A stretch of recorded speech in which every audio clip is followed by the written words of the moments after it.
ನಮಸ್ಕಾರ ವೀಕ್ಷಕರೇ. ಈ ಬಿಸ್ನೆಸ್ ಫೀಲ್ಡಲ್ಲಿ ನಾವು ಆಗಾಗ ಜಿ.ಎಸ್.ಟಿ ಅನ್ನೋ ಪದನ ಕೇಳಿಸ್ಕೊಳ್ತಾ ಇರ್ತೀವಿ.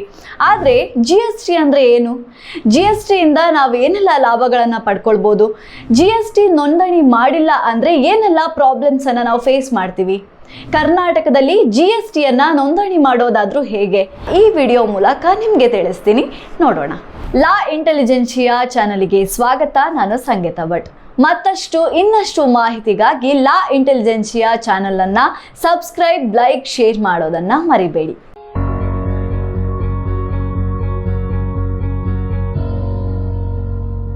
ಹಿಂದೆ ಭಾರತದಲ್ಲಿ ಜನರು ವಿವಿಧ ಟ್ಯಾಕ್ಸ್ ಗಳನ್ನ ಪೇ ಮಾಡ್ತಾ ಇದ್ರು. ವ್ಯಾಟ್ ಟ್ಯಾಕ್ಸ್, ಎಕ್ಸೈಸ್ ಟ್ಯಾಕ್ಸ್, ಹಾಗೆ ಸರ್ವಿಸ್ ಟ್ಯಾಕ್ಸ್, ಈ ರೀತಿ ಹಲವಾರು ಟ್ಯಾಕ್ಸ್ ಗಳನ್ನ ಪೇ ಮಾಡ್ತಾ ಇದ್ರು. ಜುಲೈ 1, 2027ರಲ್ಲಿ ಭಾರತ ಜಿ.ಎಸ್.ಟಿ ಎಂಬ ಟ್ಯಾಕ್ಸ್ ಅನ್ನ ಜನರಿಗೆ ತಿಳಿಸಿತು. ರಾಜ್ಯದಲ್ಲಿ ಜನರು ಹಲವಾರು ಟ್ಯಾಕ್ಸ್ ಗಳನ್ನ ಒಂದೇ ಒಂದು ರೂಪದಲ್ಲಿ ಕಟ್ಟಬಹುದಾಗಿದೆ, ಅದು ಜಿ.ಎಸ್.ಟಿ ಟ್ಯಾಕ್ಸ್ ಮುಖಾಂತರ.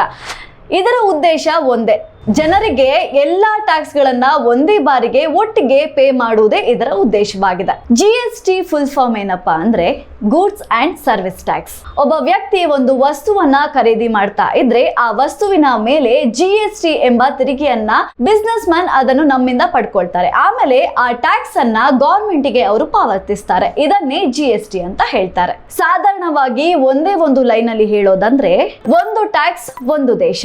ಇನ್ನು ಯಾರೆಲ್ಲ ಸರ್ವಿಸ್ ಪ್ರೊವೈಡ್ ಮಾಡ್ತಾ ಇದ್ರಿ, ನಿಮ್ಮ ಓವರ್ ಆಲ್ ಇನ್ಕಮ್ 20 lakhsಗಿಂತ ಜಾಸ್ತಿ ಇದ್ರೆ ನೀವು ಕೂಡ ನೋಂದಣಿ ಮಾಡ್ಕೊಳ್ಬೇಕು. ಇನ್ನು ಸ್ವ ಇಚ್ಛೆಯಿಂದ ನಾವು ನೋಂದಣಿ ಮಾಡ್ಕೊಳ್ತೀವಿ ಅಂತ ಮುಂದೆ ಬಂದ್ರೆ ನೀವು ಕೂಡ ಜಿ.ಎಸ್.ಟಿ ಅಲ್ಲಿ ನೋಂದಣಿ ಮಾಡ್ಕೊಳ್ಬಹುದು.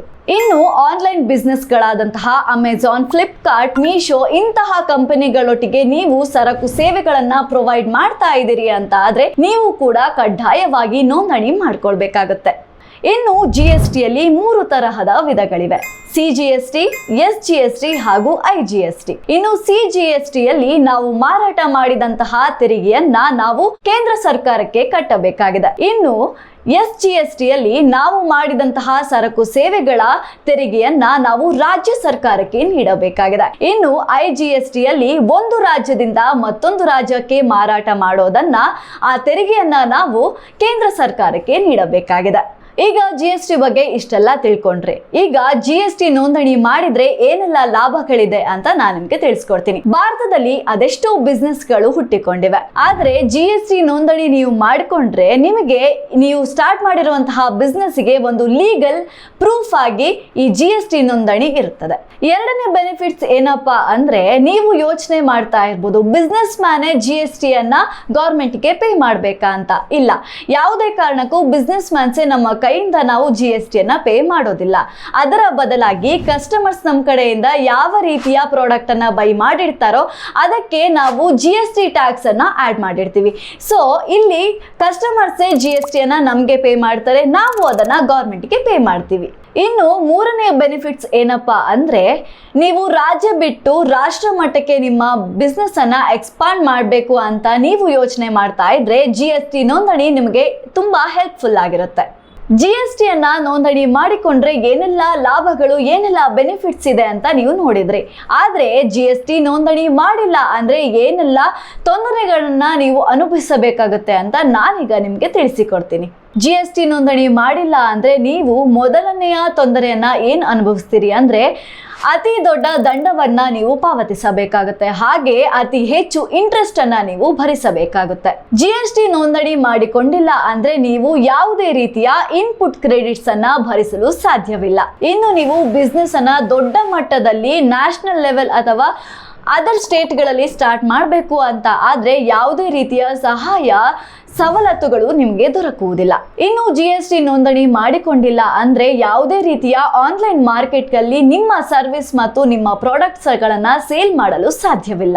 ಇನ್ನು ಜಿ.ಎಸ್.ಟಿ ನೋಂದಣಿ ಮಾಡ್ಕೊಳ್ಬೇಕು ಅಂತ ಆದ್ರೆ ಯಾವ್ದೆಲ್ಲ ಡಾಕ್ಯುಮೆಂಟ್ಸ್, ಯಾವ್ದೆಲ್ಲ ಪ್ರೂಫ್ ಅನ್ನ ನಾವು ಗವರ್ಮೆಂಟ್ಗೆ ಕೊಡಬೇಕು ಅನ್ನೋದನ್ನ ನಾನು ನಿಮ್ಗೆ ಹೇಳ್ತೀನಿ.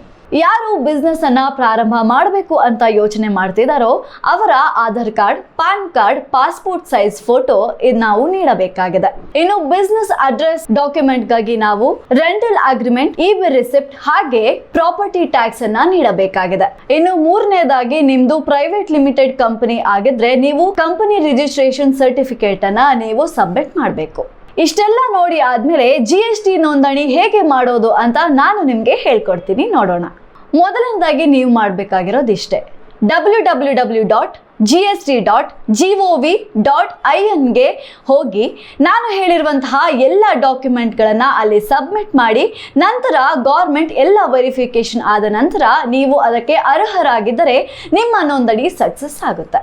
ಓಕೆ ವೀಕ್ಷಕರೇ, ಇಷ್ಟೆಲ್ಲ ಹೇಳಿ ಆದ ನಂತರ ನಿಮಗೆ ಅರ್ಥಪೂರ್ಣವಾಗಿ ನಿಮಗೆ ಮನದಟ್ಟು ಮಾಡಿದ್ದೇನೆ ಅಂತ ನಾನು ಭಾವಿಸ್ತೀನಿ. ಇನ್ನೇನಾದರೂ ನಿಮಗೆ ಡೌಟ್ ನಿಮ್ಗೆ ಏನಾದರೂ ಹೆಚ್ಚಿನ ಮಾಹಿತಿ ಬೇಕು ಅಂತ ಆದರೆ ಕೆಳಗೆ ಕೊಟ್ಟಿರುವಂತಹ ನಂಬರ್ಗೆ ಕರೆ ಮಾಡಿ ಹೆಚ್ಚಿನ ಮಾಹಿತಿಯನ್ನು ಪಡೆದುಕೊಳ್ಳಬಹುದು. ಧನ್ಯವಾದಗಳು.